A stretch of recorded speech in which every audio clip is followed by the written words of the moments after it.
नमस्कार, मैं दिव्यांशी चौधरी कक्षा 10वीं की छात्रा आज स्वरचित कुछ पंक्तियां आप सभी के समक्ष प्रस्तुत करना चाहती हूँ। क्योंकि मैंने ये पंक्तियां स्वयं लिखी हैं तो कृपया छोटा बच्चा समझकर मुझे माफ कर दीजिएगा। मेरी इन पंक्तियों में मैंने प्रकृति के अप्रतिम सौंदर्य का वर्णन करने का प्रयास किया है।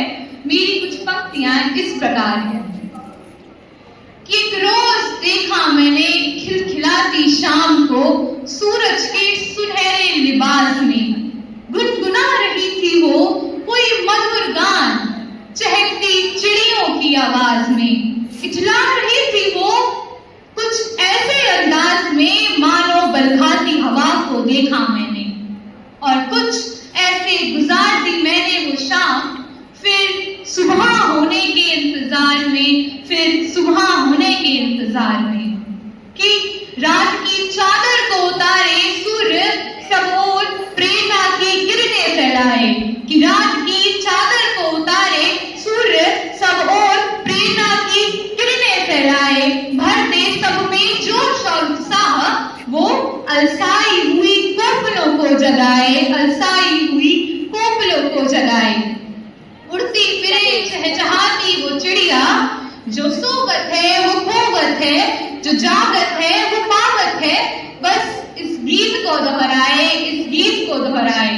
मेघ उमड़ घुमड़ कर चारों दिशाओं से आए, अपने संग आंधी और बारिश से क्रांति का संदेश फैलाए।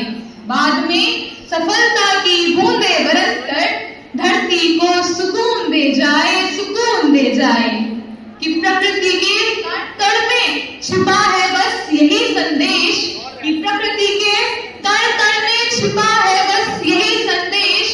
हम बनाए भारत को अपने सपनों का देश, अपने उम्मीदों का देश। डाल डाल पर झूलती है सौंदर्य की सौगात, इसमें छिपी है बस प्रेम, उमंग और उल्लास की बात, उल्लास की बात। गंगा की कल कल बहती धारा जीवन के उतार चढ़ाव से हमें अवगत कराए, हिम शिखर से अटल पर्वत हमें ऊंचाइयों को छूना सिखाए, और प्रकृति का अप्रतिम सौंदर्य दिव्यांशी को नई कविता दे जाए, नई कविता दे जाए।